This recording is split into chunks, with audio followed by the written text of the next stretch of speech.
자, 이번 동영상에서는 질량이 변하는 개에 관련된 어떤 이론을 한번 해보려고 합니다. 질량이 변하는 개로서 대표적인 예가 로켓 문제라든지 우주선 문제입니다. 그러니까 어떤 경우냐면 우주 공간에서 또는 이제 지구를 벗어나려고 할 때 로켓이 가려고 하는 방향이 있다면 그 반대 방향으로 그 연료를 분사해서 이제 나아가게 되죠. 그랬을 때 로켓 자체의 질량은 어떻게 됩니까? 변화하게 되죠.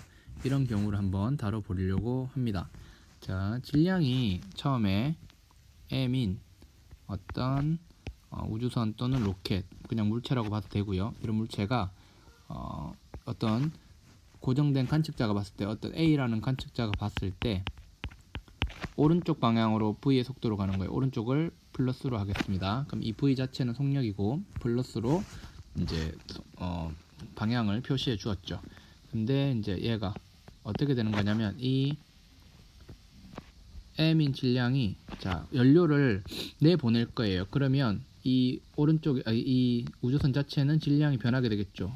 변한 양을 dm으로 두겠습니다. 만약에 연료를 내보냈다면 이 자체 m의 질량은 줄어드는 거죠. 그러면 dm은 0보다 작은 거예요. 그러니까 m 더하기 dm이 뭐보다 m보다 작아지는 거죠. 왜냐하면 이 dm이 0보다 작은 값이니까. 그러면 뒤쪽으로 연료가 빠져나왔어요. 얼마만큼? 줄어든 만큼 빠져나온 거니까 마이너스 dm만큼 연료가 밖으로 분출된 거죠. 근데 마이너스 dm은 dm 자체가 0보다 작은 값이니까 밖으로 나온 연료의 질량은 0보다 크다라는 것을 알 수가 있죠. 자, 그러면 이때 우리가 조건을 줄 겁니다. 뭐냐면 여기서 연료의 분출 속력이라는 개념이 나와요. 분출 속력은 뭐냐면 로켓에서 본 연료가 연료의 속력을 말하는 거예요. 분출 속력을 VEX로 쓰겠습니다. VEX. 자, 그러면 여러분들, 얘는 연료를 분출하고 나면 속도가 어떻게 되냐면 V에서 플러스 dV만큼 이제 속도가 증가하겠죠.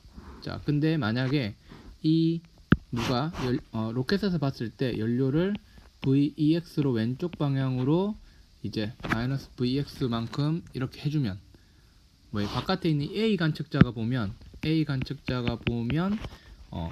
이 V 더하기 DV의 DV로부터 움직이는 우주선으로부터 왼쪽으로 VEX만큼 보내줬으니까 이 바깥에 있는 사람이 보면 속도가 어떻게 돼요? V 더하기 DV에서 빼기 VEX 한 거죠. 그죠? 그러면 이제 여전히 A가 보면 이렇게 됩니다. 그러니까 이거는 속도죠. 자, 이렇게 속도입니다. 그리고 얘도 속도였고요. 자, 그러면 어떻게 되는 겁니까? 자, 처음에 운동량이 mv였어요. 연료를 분출하고 나서 운동량은 마이너스 dm 곱하기 v 더하기 dv 마이너스 vex가 이 연료의 운동량이고, 그 다음에 m 더하기 dm에 곱하기 v 더하기 dv 한 것이 요 우주선의 연료를 분출하고 난 이후에 우주선의 운동량입니다. 이 두 개를 더하면 연료를 분출 후에 운동량이 되겠죠. 그러면 이 둘의 차이가, 그럼 dp 아주 지금 작은 질량이니까 델타 p 대신에 dp를 썼습니다. dp는 뒤에 거에서 얘에서 이 두 개 더한 값에서 두 개를 더한 값에서 이 mv를 빼주면 되죠. 자, 그럼 전개 한번 해보겠습니다. 마이너스 vdm 두 개 곱하고 더 마이너스 dm dv 더하기 vex dm, 그 다음 뒤에 거 더하기 mv 더하기 mdv 더하기 vdm 더하기 dm dv 빼기 이제 처음 요거 mv를 빼주면 되죠. mv 해보겠습니다. 그러면 뭐가 날아가냐면 얘가 날아가네요. 얘가 날아가요. 그럼 얘 날아가고, 그죠? 그 다음에 mv 여기 날아가네요. 두 개 날아가고, 그 다음에 vdm 얘가 또 날아갑니다. 그럼 오른쪽에 남는 건 뭐만 남냐면 dp라는 것은 뭐와 같으냐면 mdv 더하기 vex dm이 되죠. 맞습니까?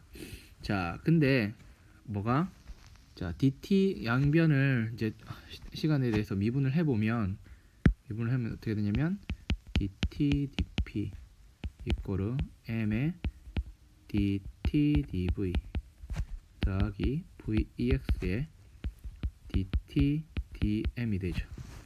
자, 근데 식을 조금 변형해 보겠습니다. 그러면 dt dp 빼기 vex dt dm이 되죠. 이게 m dt dv가 됩니다. 자, 잘 보면 이건 뭐예요? dp dt는 얘는 우리가 알고 있다시피 이 개 외부에서의 외력이 됩니다. 정의상, 그죠? 그리고 뒤에 더하기 마이너스 vex의 dt dm. 자, 보세요. vx는 아까 속력이라고 했죠. 위에 쪽에 보세요. 지금 위에 요 속력이라고 했어요. 그러니까 얘는 vx는 양수입니다. 그리고 dm dt는 뭐예요? 연료의 이 우주선의 연료가 줄어드는 비율이니까 dm dt는 0보다 작겠죠. 그죠? 그럼 이 두 개를 곱하면 얘는 양수죠. 양수. 0보다 큰 값입니다. 이게 뭐냐면 m dt dv 이거 그냥 뭐예요? ma죠. ma. 즉 이 우주선의 어떤 질량이 m인 순간에 어떤 가속도라는 것은 뭐에서 결정된다? 외부의 외력하고 그 다음에 요 우주선이 연료를 내뿜음으로써 얻게 되는 어떤 힘, 이게 힘 차원이죠. 왼쪽에. 그럼 이건 뭐냐면 추진력이라고 해요. 즉 추진력은 뭐다? Vex의 dt dm이 되는 겁니다. 만약에 이 우주선이 이렇게 어떤 중력이 진 중력 가속도가 진 공간에 있다면, 그리고 어떤 순간의 질량이 m이라면 이 아래쪽으로 mg가 되겠죠. 마이너스 mg 아래쪽으로 그죠? 그리고 vex dt dm 만약에 연료를 vex의 분출 속력으로 내보내고 초당 연료의 어떤 분출하는 초당 내뿜는 연료의 질량이 dm dt라면 요만큼의 마이너스 vex dm dt가 0보다 큰 값이니까 위쪽으로 또 추진력을 얻게 되죠. 그래서 이 추진력에서 만약에 중력을 빼주면 그게 가속도가 되는 거죠. 그 우주 공간에서는 뭐가 돼요? 우주 공간에서는 이 값 자체가 없는 겁니다. 그죠? 무중력 상태에서는. 그러면 어떻게 쓸 수 있냐면 마이너스 vex dm dt는 m의 dt dv인데, 애초에 처음에 이 식에서 보면, 이 식에서 봤을 때 뭐가 없으면 운동량 변화가 없으면, 외력이 없으면 운동량 변화가 없죠. 그러면 0은 m dv 더하기 vex dm이 되죠. 자, 그럼 변수를 분리해 보면 얘는 어떻게 되냐면, 변수 분리를 해 보면 변수 분리를 해 보면 dv는 마이너스 vex의 n분의 1의 dm이 돼요. 그래서 이렇게 좀 처음에 정지 상태에 있었다면, 이 그냥 왼쪽은 속도 변화죠. 델타 v는 어떻게 되냐면 마이너스 vx는 상수입니다. 그죠? 상수. 처음에 질량, 나중에 질량이 되죠. 그러면 ln mi mf가 돼요. 근데 마이너스 붙어 있으니까 vex의 ln mf mi가 되죠. 근데 연료가 줄어들면 어떻게 돼요? mi보다 mf가 작죠. 그러니까 이 뒤에가 양수고 앞에 있는 이 분출 속력도 양수인 것을 알 수 있습니다. 그러니까는 결국 속도는 증가한다는 거죠. 우주선의 질량을 내뿜어서 내뿜게 되면, 질량이 감소하게 되면 얘는 속도가 증가하는 거예요. 그럼 반대로 우주선이 아니고 어떤 물체가 이렇게 있을 때 이 물체의 어떤 질량이 추가되게 되면 어떻게 되는 거예요? 속도가 이 식에 의해서 줄어드는 것을 알 수 있죠. 그때 이거는 상대적인 속도다, 속력이다. 누가 봤을 때 이 어떤 물체가 어떤 그 질량이 자신한테 다가오거나 멀어지는 그런 상대적인 속력을 넣어주면 되겠죠. 그래서 이 식을 이용해서 그러니까 제일 중요한 건 뭐예요? 분출 속력, 분출 추진력은 이렇게 표현이 된다. 이게 뭐다? 추진력이라고 부를 수가 있는 거죠. 이렇게 됐습니까? 자, 이거를 유념해서 이제 로켓이나 우주선 문제를 한번 풀어보면 되겠습니다.